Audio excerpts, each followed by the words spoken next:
Let's go. Let's do it to it. All right. For those of you who've been on this call before, it's a panel style, quick, fast paced, quick hitters. I'm going to ask Marcus, KG, and LeeAnn different things about what they're seeing in the market and what they got going on. And we're going to keep this thing moving and grooving. Sound good? All right. Beautiful. All right. So I'm starting with you, LeeAnn.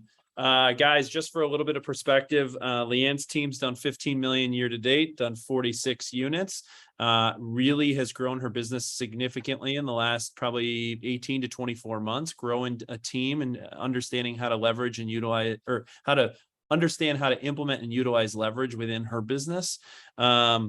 LeeAnn, talk a little bit about, from a growth perspective, as you've grown your business and coming from a corporate background, what are different things that you've implemented from your days at Kohl's that you think have really benefited your business as you've continued to expand to grow scale? Sure. Yeah. So, I mean, I think like the biggest thing for me has been keeping the discipline of, your 8 to 5 corporate job. You can find yourself getting pulled in a lot of directions with a flexible position like real estate agent, but I'm really disciplined with myself with, working, every morning doing the same things, time blocking my days, time blocking my weeks, really doing like the same 9 things every morning to make sure that, my sphere is being taken care of and loved on. And really that I'm just like never taking my foot off the gas, because I have noticed over the years that when you do take a little bit of a break and you kind of fall off your routine, you do see that the business fall short 2 months in the future. So. Love it. All right. So, would you say that the consistency that you deliver in terms of your activities and what you focus on every day was really honed in terms of your first professional experience of like working through corporate America? Would you agree? Oh, definitely. Yep, definitely. And the thing is that I have people on my team who maybe didn't come out of corporate America, but it's so easy to teach these, routines and these behaviors that you don't have to have, you don't have to come out of corporate America. You just need to link up with someone who kind of has the discipline and the ability to teach you that kind of stuff. Consistency, time on task, and consistency wins over time. Yep. All right, Marcus, I'm going to go to you because you have a very pretty similar story. You're very operationally based. Guys, for a little bit of perspective, Marcus's business so far year to date, he's at 33 million. His team has closed 94 units. Their business is up 33% in an environment that is down, right? So Marcus and his team is absolutely doing a phenomenal job. And he also comes from a very strategic and operational background. Marcus, talk about a little bit in terms of your activities of how you stay focused from a consistency standpoint every day. Yeah, same thing. I feel guilty if I'm taking time off. I try to take time off on like a Monday or a Tuesday because I usually keep working all weekend. And I'm so conditioned on working Monday through Friday, 9 to 5, that I have a really hard time disconnecting on those things. So I think it's just what you said, time on task and overtime, especially if you're playing the long game. These days you hear a lot and you read a lot, oh my God, what are we going to do? The market is changing, it's shifting. We have to change. I try to not let that get into my head, because my perspective is it doesn't really matter what you do today or what you do in the next few hours. I think you have to stay your course. This is like going to the gym. When you say, oh my God, I have to get in shape, I need to do 10,000 push-ups today in order to achieve that. You can't sprint in this business. You have to plan ahead and say, okay, what am I going to do for the next 12 months, and then do that consistently. And this is also why I think you can't really buy too much into that. The market is shifting, and do things differently. Stick with the things that you're good at. Pick something that you like, that works with your talent, with your nature, and just stay consistent on it. I mean, of course, we all have the desire to double down on things, but if you're already running 100% the whole time, it's hard to switch that up to 200. So I would just say stick to your plan and work your plan. I love it, because what you're hearing, guys, is despite whatever's going on in the chaos around him, Marcus is saying, you know what? I know what has made me successful so far, and I'm going to double down on being consistent at what got me to where I am, and I'm just going to do the same things. And it works. The problem is when people are inconsistent in terms of their activities, or they try everything and they just see what sticks, is why they see the roller coaster of what's going on. Right. All right. So KG, I'm flipping to you next, guys. For perspective, KG's business at 12 million year to date, individual agent, 37 units, and he's up 50% so far this year.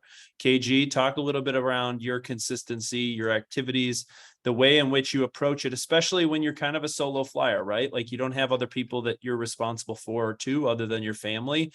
What is it that gets you up every single day to make sure that you're being consistent in order to see growth long term? Probably a lot of the same things you just heard. My key word for the year was leverage.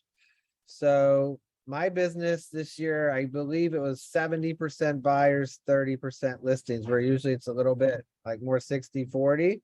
But the leverage piece came in because I couldn't show every house to all those buyers. So I said, I need buyer assistance. So I have 3 of them right now.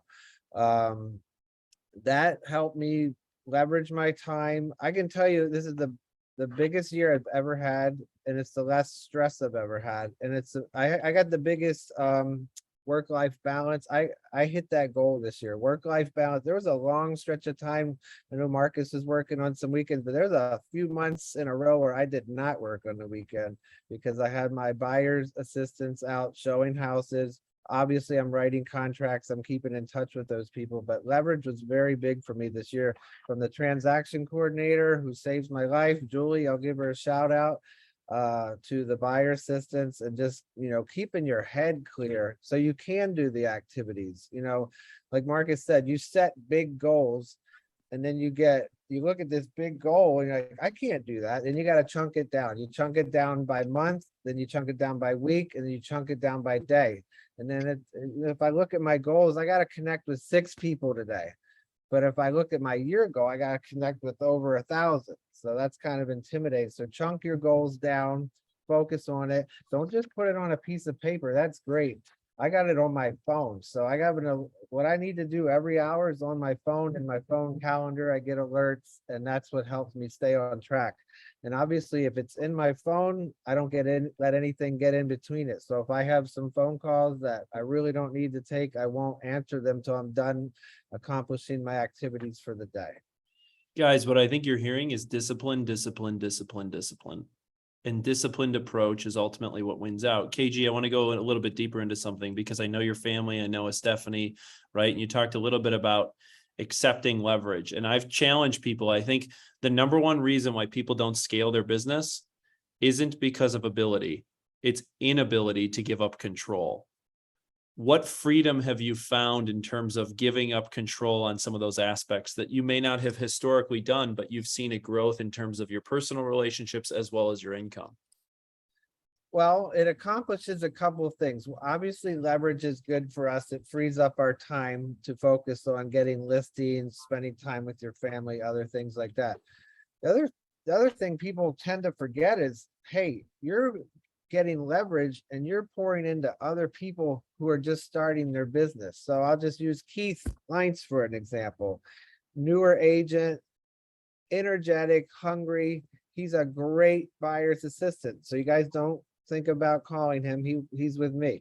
But what it does for him is it gets him in houses. It has them seeing inventory. He is great at what he does. So you do have to put in some time in the beginning.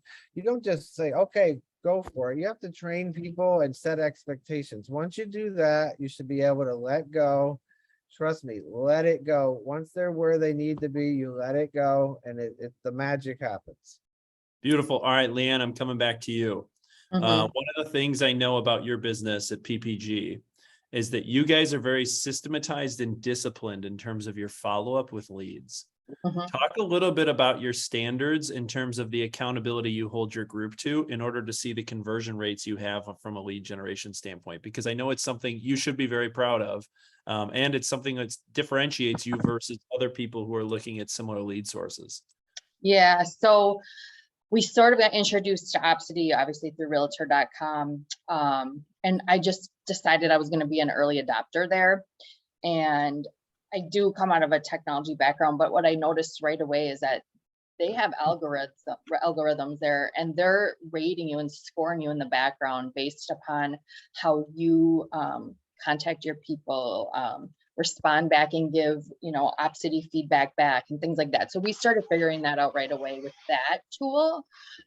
So, every single week we go around in a round table and we say, who did you get? Did you call them? Did you text them? Did you do it through the app? Because when you're in the app, you get credit for it. The more credit you get, the higher your score, the more leads that come in, right? And the more leads that come in, the more you close, and then the higher the price point becomes. So like we've had like $550,000 leads in Lake Geneva this year, just because, we've closed, 30 or something in the last year. So then we decided to go into Zillow. And the reason why is because Opcity keeps increasing their fees that they're taking from us. And Zillow does not. Zillow is free. When you close it, you just pay for the zip code. And so we started doing some pretty heavy data tracking on Zillow. And so I have 2 admins now. So that's been really huge for me, because my first admin is very, inundated with transaction coordination. And now my second admin can step in there, but she can also step in and really dig deep into things like data tracking our Zillow leads. So we track the number of leads that come in per zip code. We track how many times we touch them. We track like, how many letters did we give them? Did it convert?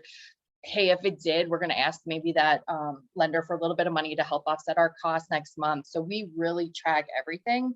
And we think it's the same similar algorithm through Zillow as well. And, it's as simple as clicking on their name and saying, I spoke to them. And then the next week, clicking on their name and saying, we actually saw 3 houses. And those type of things are getting us more leads. I think though, what I want people to hear doesn't matter the source of the leads. Yeah. It's a very Pavlovian effect. And what I mean by that is Opcity, Zillow, whoever it may be, is rewarding the activities they desire to see. And what they're rewarding is response times, follow-up, how often you're touching them, this, that, and the other. And so, okay, let's just say that you're not investing in those lead sources, or you're not working with Opcity or whatever it is that may be. There are lessons to be learned very similarly in terms of how you touch your people, what your turnaround time is, how often you're doing it to increase your conversion rates. So whether the fire hose is your own personal database or you're plugging into somebody else's systems, response times and follow-up is ultimately what leads to increased conversion rates. Yep. Perfect. And the way you're winning is that maybe this person came through Opcity, but 2 years later you're working with their brother, their mother, their friend, whatever, because they're not an Opcity lead to you. Now they're your client. Yeah, well, and you're making sure that every one of your deals has babies. Yep. That you're getting a referral and you're getting multiple referrals, and that's how you win the game. You're playing a game of scale. All right, Marcus, let's talk about your team. 94 units so far year to date. You've continued to scale, and you've really done an incredible job of bringing on other people from outside the real estate world to help them build their foundations and build success, right? Like Casey's a phenomenal example. Ben Davis has absolutely killed it. Talk about like the foundation of how you help those guys turn on the fire hose in terms of leads. What does that look like for your team, and how are you helping them really build a business? Because I know Ben came, he just had a baby, he's got a young family, he's trying to figure out how to make a jump into this business, and he's taken off like that. You're muted. Much better. Thanks to you and the KW organization, because we leverage a lot from what's there. And when we have somebody starting on our team, it really helps to get the foundational stuff out of the way, get the basics done, and then I can hop in and fill in the gaps and spend time one-on-one and help them getting started. I think the way I always ran myself, that sounds weird, the way I tried to manage myself was always, I wanted to be that agent that I could never find before I got licensed, because I've done quite a few deals before as a consumer and as an investor, and you take away from these experiences, and I always try to hang on to these experiences and I'm trying to be that agent that I was never able to find. I'm trying to, not be overbearing and hammer down on people, because nobody likes that. Nobody wants to be converted and called all the time on. At the same time, you have to follow up with people and you have to stay in front of them. So a lot of it is striking that balance where you are in front of people just the right amount. And that's what I'm also trying to convey to everybody on my team, is to don't be overbearing on your clients, but also be there just the right amount of time. Hold their hand when they need hand holding. If they're getting emotional, then you have to be cool and compensate for that, and just help them and be a good steward to it throughout the process, and that will get you referrals. Yeah, totally. Talk a little bit too about, just from your lead generation platform, right? Like, I know you're very, very involved in various different communities through Facebook. I know you utilize video in a very, very powerful way that's pretty unique to you and your business. Talk about the way in which that you create the megaphone for your voice and your team's voice, and how you articulate your value to attract people to you. You have to find a stage where you have an audience, and I try to do that on the internet. I do a lot with video. I'm on YouTube. There's other platforms. TikTok is hot right now. Facebook Reels. Whatever you want to do, it doesn't really matter. You just have to find something that you like. I'm going back to the gym analogy before. If you're a runner and somebody is telling you you need to go and lift weights, then you'll get motivated, you'll do it for 3 weeks, but eventually it will not work out anymore. So you have to find a lead generation mode that kind of lines up with your talents and with your preferences, and something that you also enjoy, and then dig down and dig deep on it. It does not matter, in my opinion, what you're doing, as long as you find a stage and an audience. There's a ton of different ways how you can approach that. Totally. And if you ever need to find Marcus, just look for him. I ran into him, maybe, was that a week or two ago, on Lake Drive, and he had his GoPro out and he was talking. He had his megaphone. He was creating his content for his audience. It's great. All right, KG, similar story, right? Like, you have an interesting rise within this business. For those of you guys don't know, KG used to work and sling it in restaurants for a long time.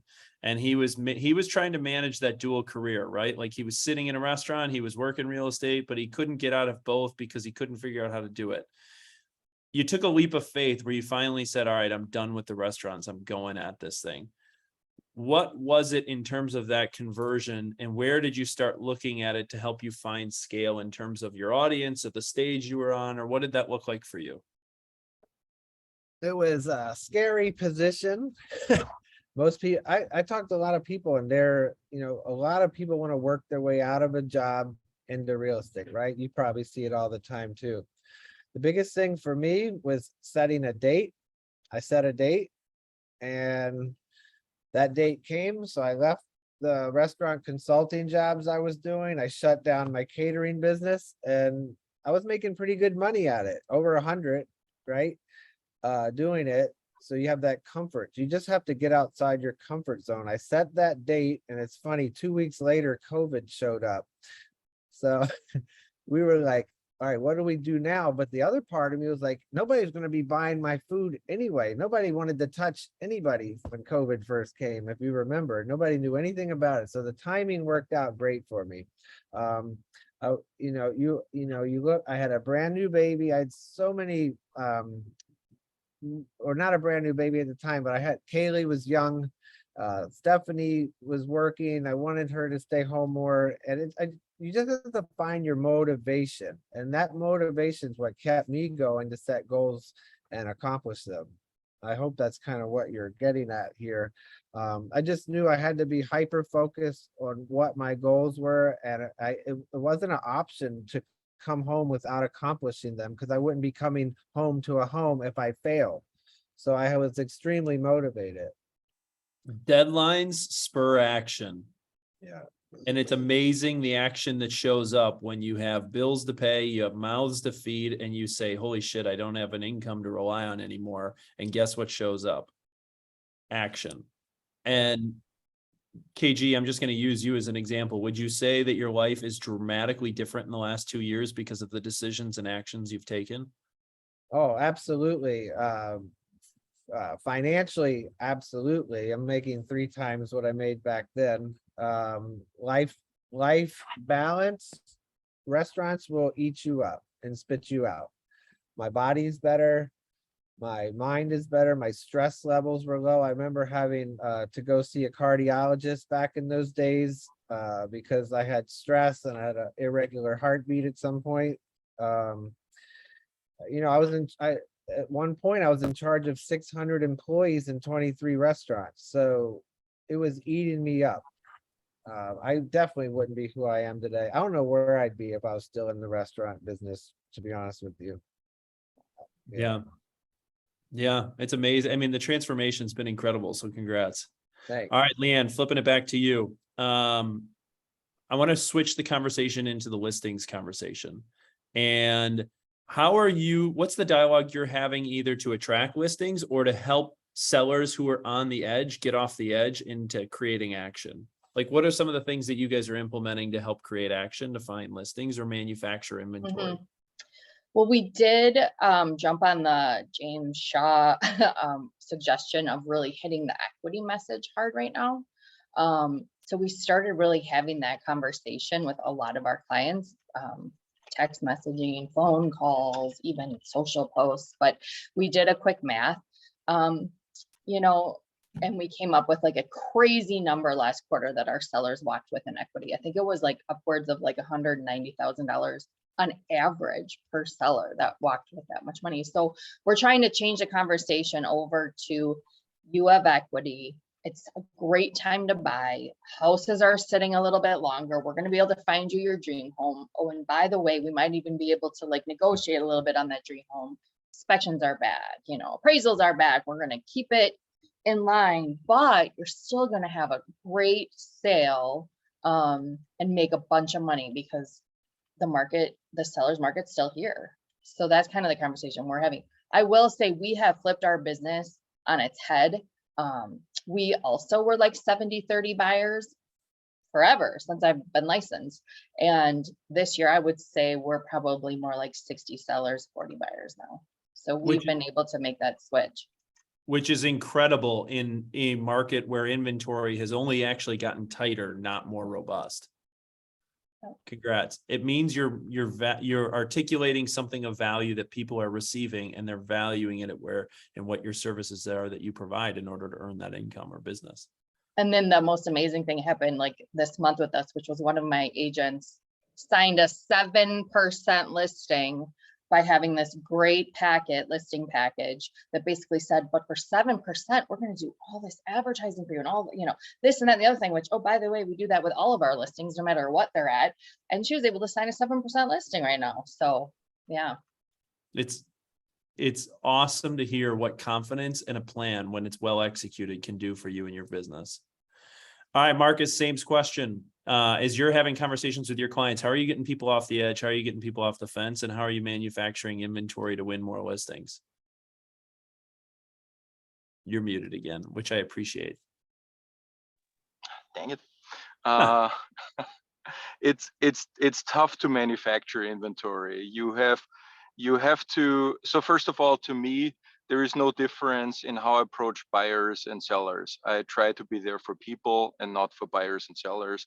I don't care how I serve them, what they're looking for. Of course, when you have that conversation about going on the market, listing a house and buying a house, then they have questions, they have concerns. This is a huge step for them. So the more you're educated and the more you understand the big picture where we at with the economy, what that means, and I try to keep this really on a high level. You can really get suckered down into these rabbit holes, but you have to keep it on a high level and be able to help them navigate these concerns, because you cannot create motivation to buy or sell. They have to come up with their own motivation to do that. And it's kind of funny because people are blatantly ignorant of if it's right now a good time to buy or sell. If it's great, they won't do it, and then it sucks, and they do it because they just want to, because the time is right for them, because I don't know, they just had their third baby or whatever makes them move. So then they're going to move, and the economy is whatever it is. But at that very point, you have to be able to hold their hand when they're making that decision, and you have to be able to speak to what's going on right now. We already discussed inventory a little bit. Interest rates is a huge topic right now. And the concept that I'm trying to convey is, okay, first of all, look at the big picture, because, of course, everybody has sticker shock, because the last few years, we've seen rates below 4%, below 3%, even for a short period of time. But historically, what we are seeing right now in mortgage rates is a relatively normal mortgage rate. When you talk to experts or you read a lot of research, you find out that the expectation is that mortgage rates are going to get lower during a recession. Historically, it has always been this way. What does that mean for somebody who is buying in this environment? Is what are the words? You marry the house, you date the mortgage rates.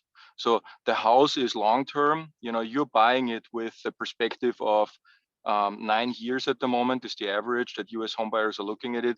You can say you're buying it with a 30-year perspective if you prefer, but the national average is 9 years right now. There is a very high chance that you're not going to have the same mortgage for 9 years. You're going to refinance it at some point. So it's more important to get the house that you want in your life when the time is right for you and for your family, and then do the math, put it in a spreadsheet.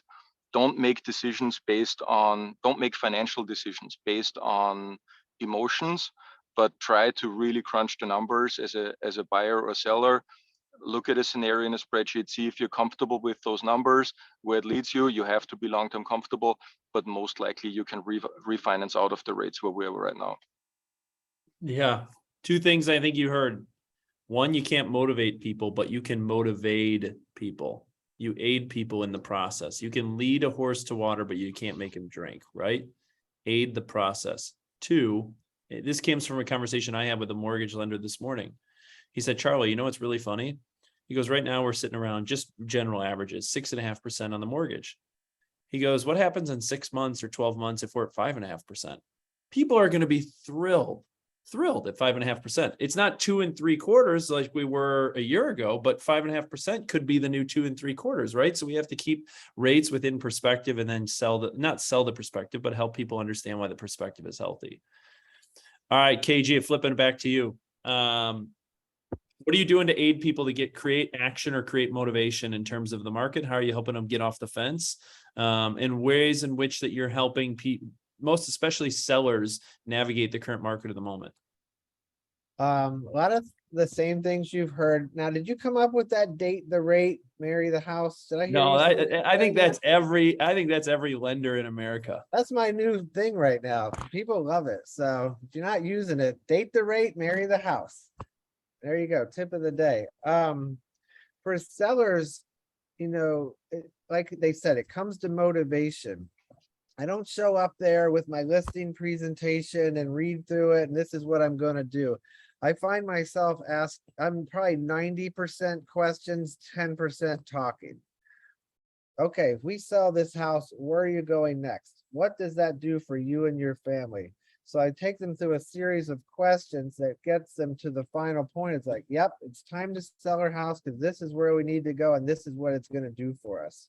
So you find the motivation, you let them self find their motivation. Asking questions is the best way to get sellers off the fence because they're answering their own questions. It's not you sitting there saying, oh, I'm going to get you this, I'm going to do that. You're helping them self-evaluate their lives and what's best for them.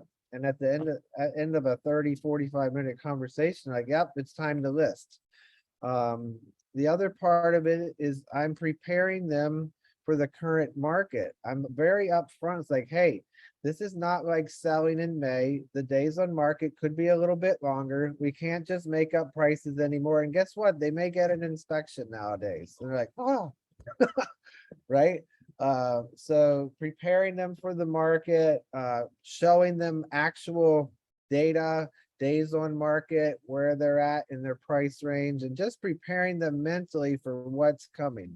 Now, if you sell it quicker, great. You didn't oversell it from the beginning, and they'll be even happier when you do that. So just preparing them, getting them to the point of, yes, this is what we need to do right now, and setting expectations. Beautiful. All right, LeeAnn, any final commentary as you look down the pike of 2023, anything that's on top of your mind or thinking about? Yeah, I would say, you know, you got to get back to the basics of being out there in the community, you know, creating a bigger spirit every time you do something, joining whatever you can join in your community. And maybe we forgot about that for the last 2 years, but it's so important that people know who you are and think of you. So volunteer for that book fair and do all the things that you can do to become, you know, visible in your community. Cool. Thank you for your participation. Appreciate your time. Mhm. Yep. Marcus, how about you? Any final thoughts? First, gotta unmute myself. I think it is very important to maintain a good, positive mindset. You know, we hear a lot about how the market is changing, about leading indicators, and how you need to work more and need to work harder.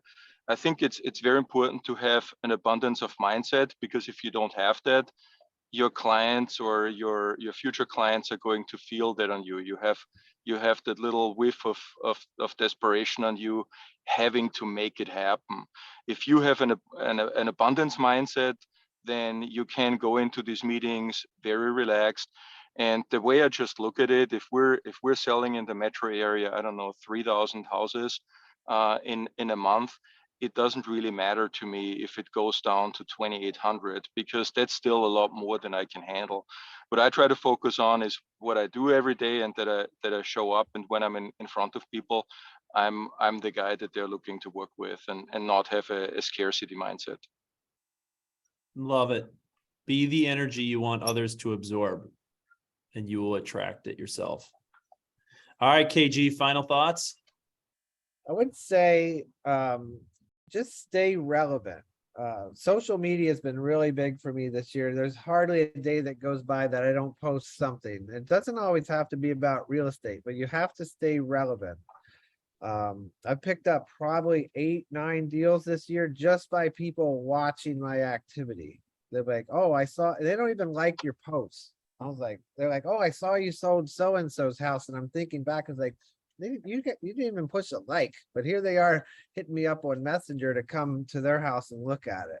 So stay relevant, focus on your production. A tool I use on the MLS that most agents don't look at, I ask them quite often, I don't know if they exist or not, but it's called My Production. You click on it and it's a snapshot where you're at over last year right away. Command's a little bit behind, right? Because it takes a while to, you know, sync and do all that other stuff. My Production on MLS is the best. I look at it every morning because it shows me exactly where I'm at from last year to this year. And if I'm behind, guess what? My goal is just doubled, right? You have to be aware of where you're at on a daily basis. Don't look at the end of the month. You need to know every day where you're at and keep motivated. What you track will ultimately improve. Yeah. And it's amazing to me how many agents have no clue where their financials are or where their numbers are. And I'm like, there's a reason why you're in debt, or you're dead broke, or you're desperate. You're not tracking what you need to track in order for it to show up in your life. Cool. Well, Marcus, LeeAnn, KG, guys, appreciate your insights. Quick hitters, fast paced. Guys, appreciate your insights, and thank you for everything you do to give back to our squad. Thank you. Thanks, guys. Have a great day. You Go too.